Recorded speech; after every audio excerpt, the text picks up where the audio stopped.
After fluency next we have is comprehension.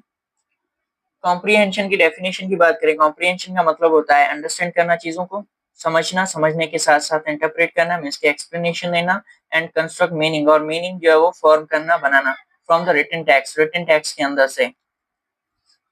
Importance इसकी क्या है, व्हाई इट मैटर्स, इंपॉर्टेंस इसकी ये है कि it's the ultimate purpose of reading. Ultimate purpose से मतलब ये है कि हमारा जो ओरिजिनल पर्पस होता है, बेसिक जो पर्पस होता है रीडिंग का, वो यही होता है कि हम चीजों को समझें, कॉम्प्रीहेंशन हो।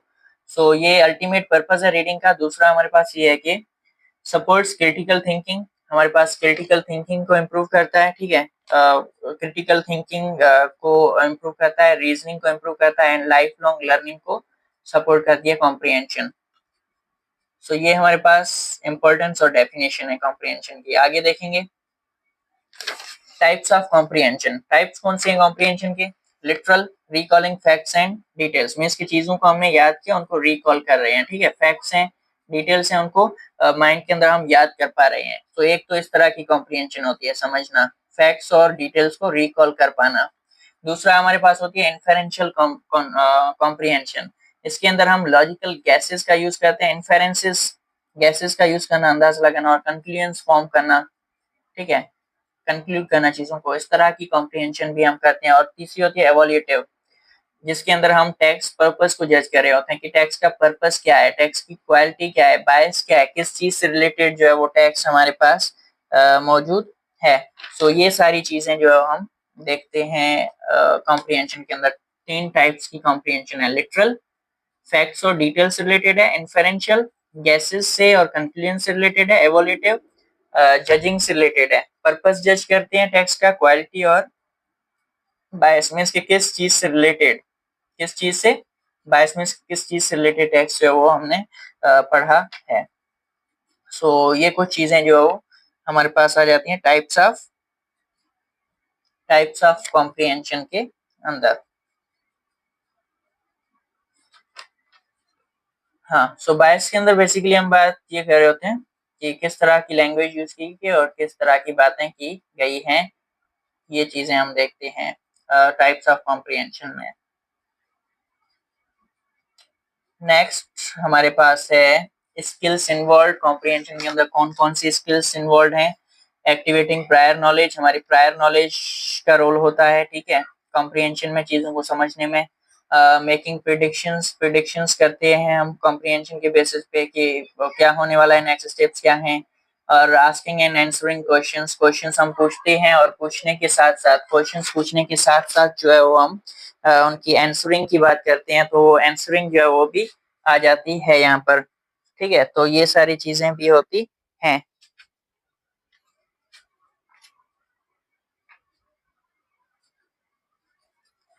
नेक्स्ट अब आगे यहाँ पे देखेंगे हाँ, आस्किंग एंड आंसरिंग क्वेश्चंस, ये चीज आ जाती है। उसके बाद है summarising and synthesising information, summaries के फॉर्म में हम ले आते हैं, चीजों को समराइज करते हैं और ऑर्गेनाइज करते हैं इंफॉर्मेशन को, ये भी हमारे पास कॉम्प्रीहेंशन के अंदर आ जाता है। Visualising and monitoring, monitoring understanding, visualise कर सकते हैं चीजों को, ठीक है, इमेजिनेशन बेस पे भी, इमेजिनेशन जो है वो भी हमारी कॉम्प्रीहेंशन के अंदर यूज होती है, स्किल्स यूज होती हैं। अच्छा, कॉम्प्रीहेंशन में इंस्ट्रक्शनल स्ट्रेटजीज कौन सी यूज कर रहे हैं टीचिंग के लिए।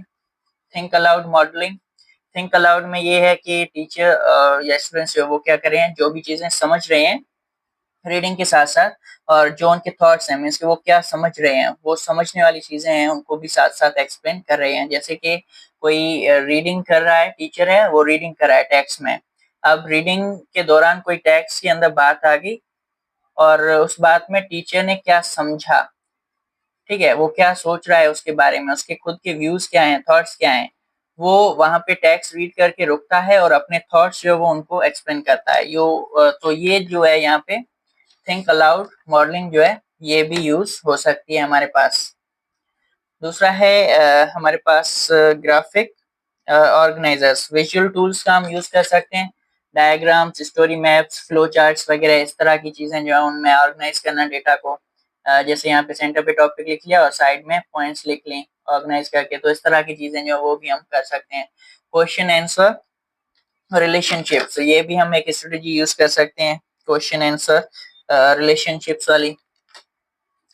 क्वेश्चन आंसर रिलेशनशिप्स के अंदर हम आंसर्स का सोर्स जो है वो ढूंढते हैं, ठीक है। Identify source of answers, answers का सोर्स क्या है, कहाँ से हमें आंसर्स मिल रहे हैं, क्वेश्चंस क्या है, ठीक है, और उसका आंसर किस तरह से निकाल रहे हैं, कैसे उसको देख रहे हैं। सो ये चीजें हम कर सकते हैं। जैसे हमने पीस ऑफ टेक्स्ट दिया, उसके अंदर चीजों को एनालाइज करने को बोलते हैं, ऑब्जर्व करने को बोलते हैं, और फिर आंसर्स फॉर्म करने को बोलते हैं बच्चों को। सो ये एक चीज हो सकती है। उसके बाद रेसिप्रोकल टीचिंग का कॉन्सेप्ट यूज होता है। रेसिप्रोकल टीचिंग का कॉन्सेप्ट के अंदर क्या हो रहा है कि स्टूडेंट्स जो है वो टर्न लेते हैं अपना, और टीचर जो है वो उन्हें गाइड करता है, समराइज करता है क्वेश्चनिंग वगैरह के थ्रू, या क्लेरिफाइंग के क्लैरिटी देता है, या प्रिडिक्शन जो है उनके बारे में पूछता है। मीन्स की टीचर जो है वो सिंपली उन्हें गाइड कर रहा होता है किसी ना किसी चीज के थ्रू, प्रिडिक्ट करने के लिए बोल रहा होता है, क्लेरिफाई करने के लिए बोल रहा होता है, क्वेश्चनिंग हो रही होती है, समराइजिंग हो रही होती है। तो रीडिंग के साथ साथ मीन्स की ये चीजें जो है, इनको अगर हम यूटिलाइज कर रहे हैं तो इसको हम रेसिप्रोकल टीचिंग का रेसिप्रोकल टीचिंग बोलते हैं। जैसे हमने पीस ऑफ टेक्स्ट एक पढ़ के बताया स्टूडेंट्स को, अब स्टूडेंट्स को बोल रहे हैं कि प्रिडिक्ट करें आगे क्या होने वाला है। क्वेश्चनिंग कुछ कुछ क्वेश्चंस कर लिए हमने कुछ, तो ये चीज हम कर सकते हैं इंस्ट्रक्शनल स्ट्रेटजीज के अंदर। नेक्स्ट है हमारे पास interactive read alouds with guided questioning. चीजों को जो है वो लाउडली रीड करने के लिए बोल सकते हैं, और क्वेश्चनिंग की सपोर्ट भी वहां पे रहेगी।